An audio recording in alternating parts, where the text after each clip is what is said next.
It's time for Bringing the Heat with Bryan Nolen. All righty, ladies and gentlemen, what is going on? It is another edition of Bringing the Heat. Yours truly with you. On this program, we got a couple of great guests. It's going to be a little bit different. We got two guests, one a massive surprise. I'm not even going to introduce them because we're just going to go straight into the interview. So let's just dive on in right now. Now it's time for... That is right! I did it! That's number 5! Are you kidding me? That's right! Who do you think you are? I am! To go into the Inferno with Bryan. I'm going to bring to the program a very, very special guest, one of the legends of all time in the PBA, 37 titles, 27 standard events, 10 majors, won his first event on the PBA Tour in 1982. The man, the myth, the legend, Mr. Pete Weber. Pete, thank you so much for coming on the program. You have a fantastic weekend ahead of you. First and foremost, just how you doing, man?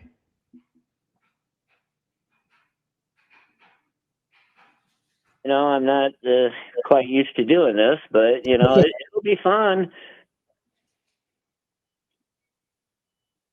Perfect. Now, it's going to be a little bit different for the first ever time.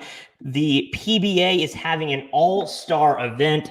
So, looking here at a couple of my notes. First of its kind, a 3-day-long bowling competition at the iconic Phoenix Raceway. Just what is this like for you? Obviously, you go or you have gone from city to city, but have you ever bowled at a racetrack before?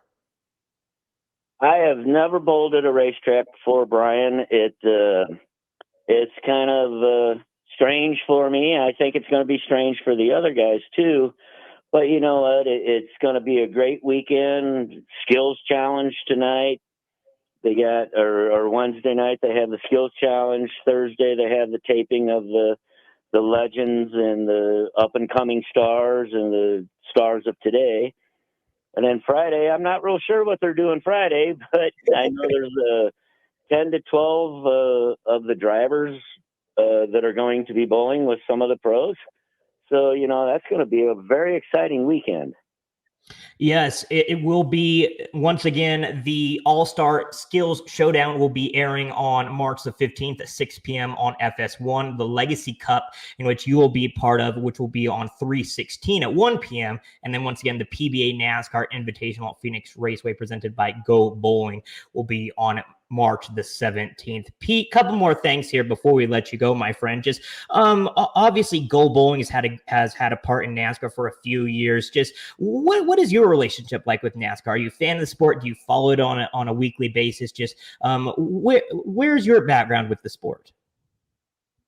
Well, you know, I'm really sorry to say I've not really been a NASCAR guy. But, you know, I've kind of kept a little bit in touch with the Go Bowling thing to see where they're doing. And, you know, it's just something that I don't know how to say it. You know, it's just kind of like I'm never really watched it, but now that I'm going to be doing this at the racetrack, I'll probably follow it a little bit more just to see what's going on. And, you know, I'm actually really excited about meeting some of the NASCAR guys and, you know, having a great weekend. You know, it's just, this is something new for me. I love it. Now, obviously, it's a little bit different for you, but for the NASCAR drivers, if they ask you for advice on how to become a better bowler, what advice would you give them? Well, the first advice I'd probably give, Bryan, would be make your spares. Okay. Because spares seem to be very important in bowling. And if you miss one, then you lose 10 pins off your score. Well, if you make a spare, you've added 10 pins to your score. So that's pretty much the one thing that I would tell them is, hey, just have fun bowling and make your spares. Last but not least, Pete, what have you been up to? Obviously, we know you officially retired a couple years ago, but I was reading you're still playing. Just for the casual viewer, where can we watch you still bowl? Well, I retired off the regular tour, the kids tour. They're too strong, they're too powerful for me, and I just can't compete with them anymore. But I am going to be bowling the senior tour full time. I feel that I'm still competitive out on the senior tour. And if you want to really watch, you go to bowltv.com, and that's how you can watch. Once again, bowltv.com. And if you're in the Phoenix area, check out the Go Bowling PBA All-Star Weekend, a first of its kind, a 3-day long bowling competition hosted by the iconic Phoenix Raceway. Pete, it was a pleasure. Thank you so much for coming on the program, and hopefully I'll run into you this weekend here in the desert, my friend. Well, I hope to see you too, Bryan, and thank you very much for having me on the show. Once again, one of the legends of the Professional Bowlers Association, the PBA, Mr. Pete Weber, joins. Now here is our interview, part 1, with the man, the myth, the legend, Mr. Kyle Petty.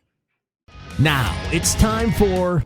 Crowd of over 160,000 is on their feet cheering for Kyle Petty in the middle of turn 3. Now he's in turn 4. If he can just get it home safely, he says. Kyle Petty now the short shoot on the front straightaway. Kyle Petty is going to win the Coca-Cola 600. What a day for Kyle Petty and the Wood Brothers team. And the Wood Brothers are jubilant there in victory lane. To go into the Inferno with Bryan. Right now, folks, at this time, I'm going to bring to the program one of our favorites. And as you know, you can see him on NASCAR.com. You can see him at the racetrack. You can see him on NBC. And then starting on May the 4th, you can see him on his motorcycle for the 28th anniversary of Kyle Petty's charity ride across America. He's going to be leading 150 motorcycles across 9 states on a 7-day trek, covering more than 2,100 miles in an effort to raise funds and awareness for the Victory Junction Gang Camp. The one, the only, Mr. Kyle Petty joined the program. Did I do a good job promoting that so far, KP? So let's just end it right here and move on to something. That's like the whole show, man. You use the whole show as an introduction. Hey, I tried my best. Before we dive into this, I want to talk about what we just saw on the track. This is coming out tomorrow, so it's gonna be immediately out. We just finished half of the West Coast swing.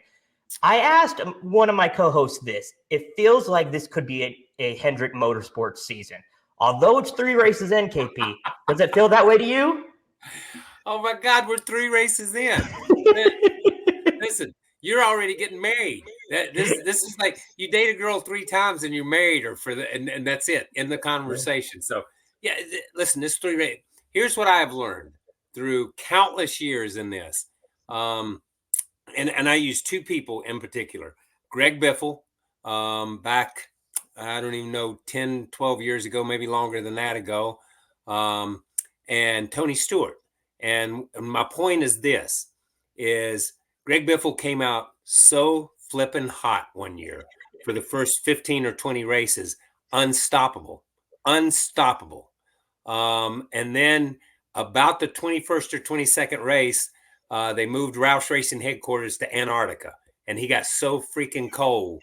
He didn't know where he was at. And that's what happens when you have a season like this. When you have a season that starts in February and ends in November, it's not we call it a season because it's racing. But for most people, it's if you did this every day, you would be called a postman. You would be called a farmer. You do it every day. That's what it is. It's your job. But and I go to Tony Stewart because Tony Stewart made the playoffs and said in the pre-playoff in the stretch, I do not deserve to be in the playoffs. I do not deserve to be here. Won 5 races and wins a championship. Ties Carl Edwards and goes home the champion. So it's a streak sport. And you look at it, and I'm going to throw Daytona out because it's an animal unto itself. I'm going to throw Atlanta out because it has become an animal unto itself with the type of racing that they do there. The first race that we truly went to was Las Vegas. And Kyle Larson put on a good old butt kicking all day long, he and Tyler Reddick. But why wouldn't we expect those two guys to do that? Because they're two drivers who could run top, bottom, middle, anywhere, anytime, any day. You just name the place. And those are the two guys you would pick out of the Cup Series that could do that. And they run first and second. And if not for a couple of miscues, would we be talking about Tyler Reddick instead of about Kyle Larson? Because there were a couple of miscues that team had. So I'm not willing to concede a trophy to Hendrick Motorsports in their 40th year, which is phenomenal. I think the biggest thing that's happened to Hendrick Motorsports so far is they won the Daytona 500 38 years apart. 38 years apart. They won first with Jeff Bodine and then come back and win with William Byron. That's a huge accomplishment for any organization. But the Chevys were strong. Toyota's not as strong as I thought. Ford's, I don't know what's, once again, they get a new body style, and I don't know what's happened to them. So that's a long ramble to say, no, I'm not giving them a trophy yet. I'm going to have a cup of coffee. Fair enough. Fair enough. Once again, we are with Kyle Petty on behalf of the Kyle Petty Charity Ride, May 4th through the 10th. KP, last time we had you on, I was like, listen, when you're thinking about potential states, think of my state that I live in Idaho. You're not going to Idaho, my friend. What's the deal there? And then what are the chances next year you're going to be coming through the great city of Boise? So let me tell you something. The chances for next year are going up, Yeah. You know, listen, I love Coeur d'Alene. Love Boise. What a great city. I've said it a million times. Boise is one of the cleanest cities I've ever been to in my life. It is just, it's a good place. So we ran a route out of Coeur d'Alene down towards Phoenix a number of years ago, probably 7, 8 years ago now.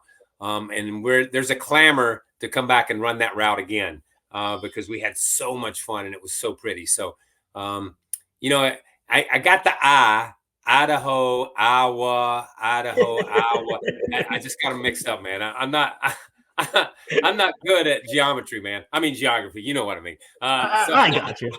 I got you. Once again, 9 different going from South Dakota to Nebraska to Iowa. Looking here at some other ones: Iowa to Indiana, to Kentucky to Virginia, and then Virginia to North Carolina. Feels like there's going to be a lot of maybe desert plains, and then going into the South. Just are there any specific cities that you're going to be looking at that you are really, really excited to get to? Yeah, this is what we're doing.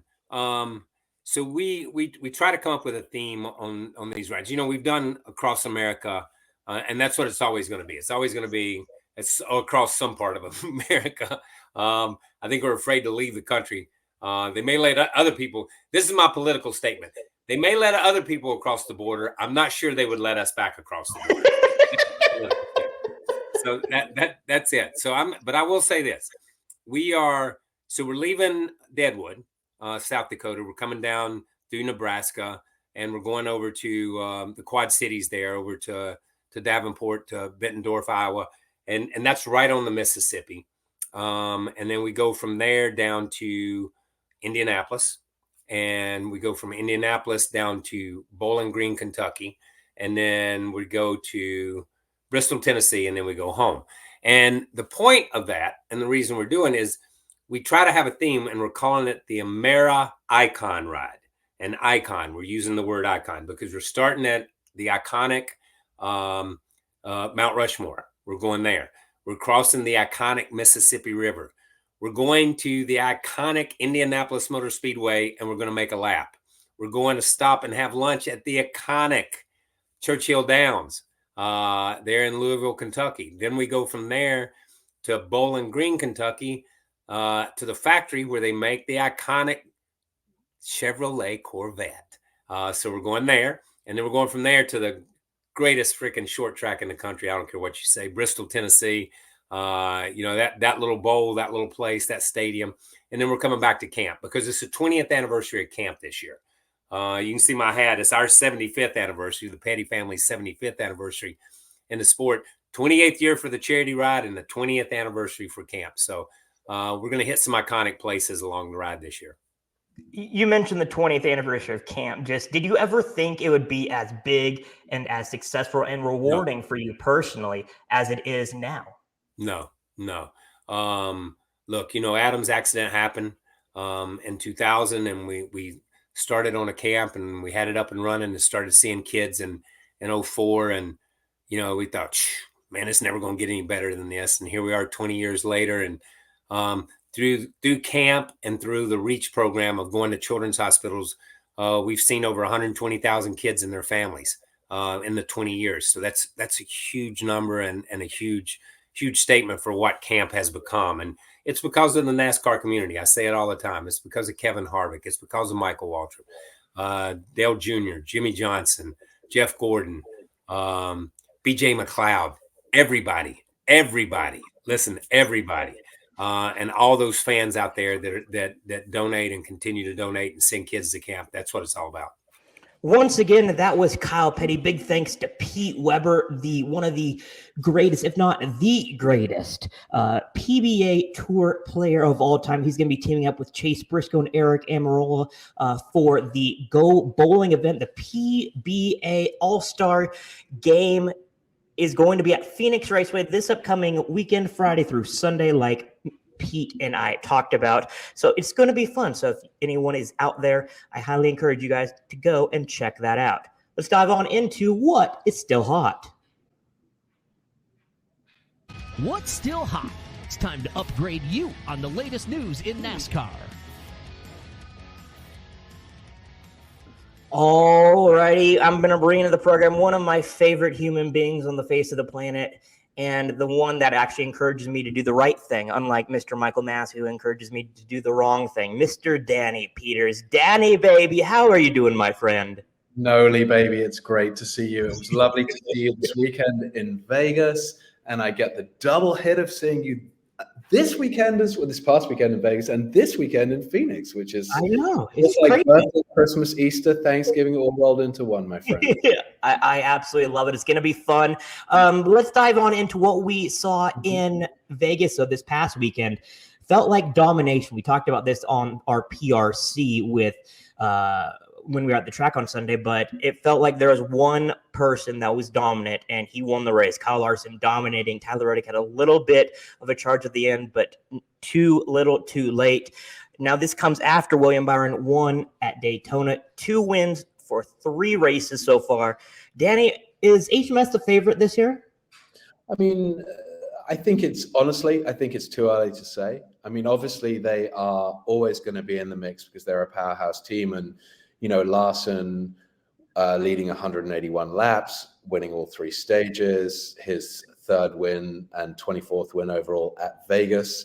Worth noting too, last time he won this race, he went on to win 9 more races and the title in that season. So I think there's certainly a case to be made for Hendrick being the favorite at this stage for what that means with 33 races to go. Did I do my math right? But I think it's instructive to see what Cliff Daniels said afterwards. And he said, I think one advantage we probably have right now, we Hendrick Motorsports, is just the continuity of what we know of our car. To be honest, I thought the Toyota's pace was pretty impressive today. So, interesting to hear the winning crew chief shout out Toyota. And just a note on Reddick. Yes, on the day, if you just look at the stats, it looks like Larson was the dominant driver. But Tyler Reddick suffered in the pits, kept on coming out a few laps short, a few positions down. On a different day with better pit stops, does Tyler Reddick win the race? I don't think that's out of the question. That was one probably he felt like got away from him through fault not of his own and not related to the speed of his car. I completely agree with that. Once again, though, like you said, Kyle Larson winning the race, first win of the season, essentially all but locks himself into the playoffs. Danny, let's dive on into where Larson's had success, and that being in Phoenix. Obviously, he has won there before. However, it's going to be a little bit of a new aero package. They worked on this during the off season. What, in your opinion, can we expect from the racing on Sunday? I mean, honestly, the truth is we don't know. I think what we can hope for, I'd talk about hope rather than expectation.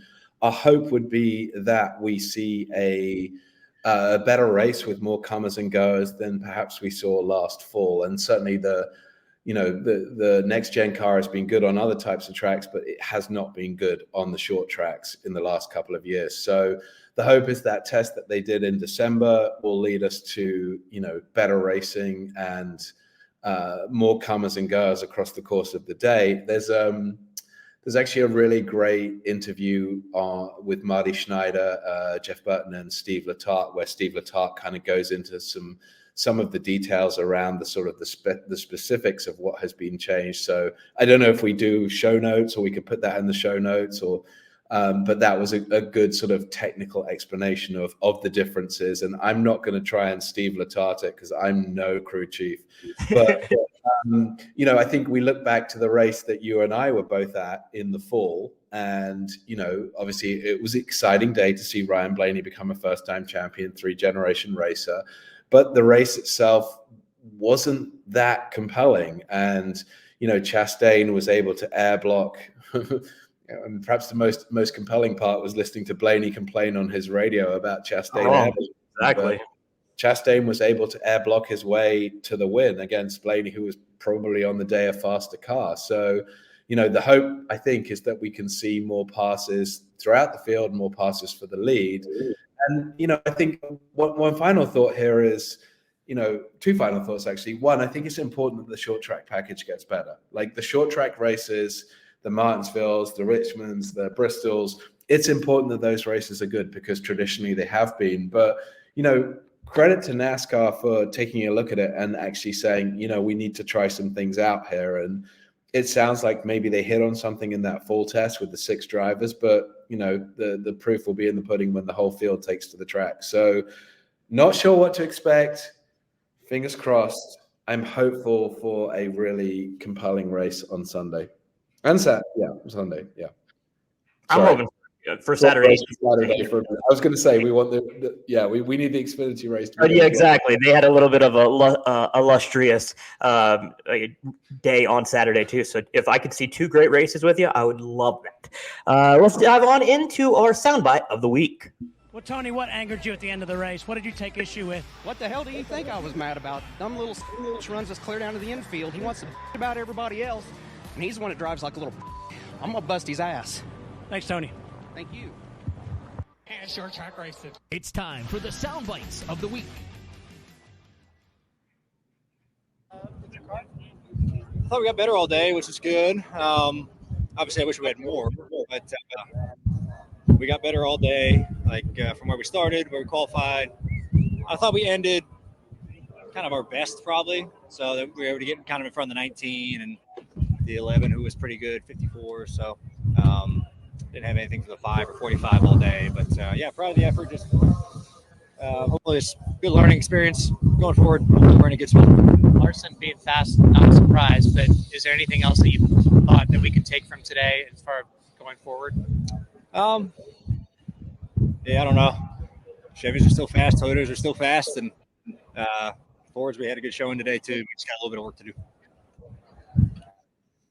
Once again, that was Mr. Ryan Blaney after the race. Danny, first race on a non-wildcard, so to speak, racetrack with the new Ford body, new Toyota body. Anything different from what you saw this Sunday that could potentially help or even hurt them in the long run? I mean, just looking at that top 10, I just want to sort of step back a little bit to answer that question. But look at the top 10 from Sunday. We saw 3 Chevys, 4 Toyotas, 3 Fords. We saw 2 Hendrick drivers, 1 2311, 2 Penske, 1 Stewart-Haas Racing, 1 Trackhouse, and 3 Joe Gibbs Racing. So I think what we're seeing in that top 10 is kind of a mix of manufacturers and a mix of teams. And, Chevy probably have the advantage right now because, they have the experience of working on their car. With the Fords and the Toyotas.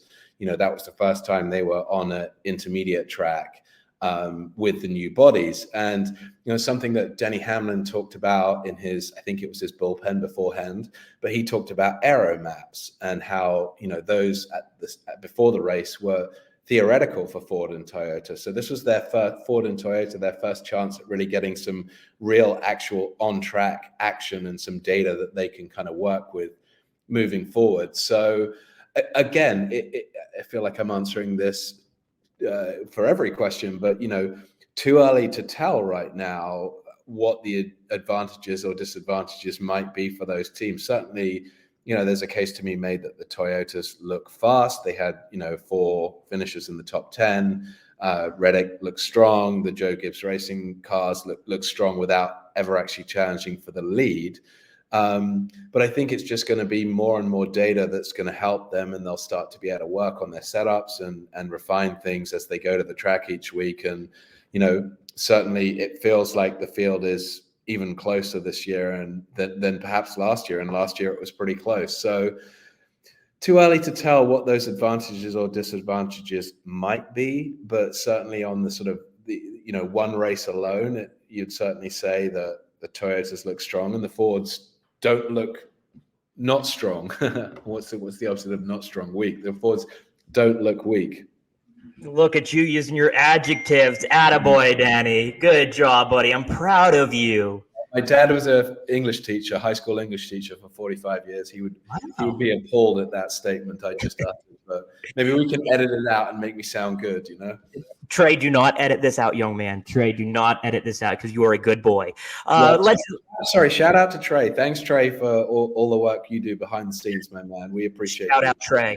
I trust me. I'm probably the biggest pain in his you-know-what, and he still deals with me on a daily basis. So, okay, Danny, you don't have to agree that much, buddy. But let's dive on into some final thoughts and wrap up this program.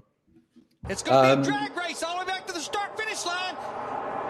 No caution. They're side by side, right to the line. Big crash. Here they come. Checkered flag. The checkered flag is out, and it's time for the final thoughts. So some final thoughts I would have. 3 races, 3 winners. I know that's the conversation we have every year where we see more than 16 winners. Who knows? But, 3 races, 3 winners. That's a interesting place to start. A word perhaps on Chase Elliott. While, obviously Larson looks strong, and I think Byron would have had something for him had he not had, half of the trash at the Phoenix track end up on his grill, including I believe a beer can was in there as well, a silver bullet. Byron could have had a good day.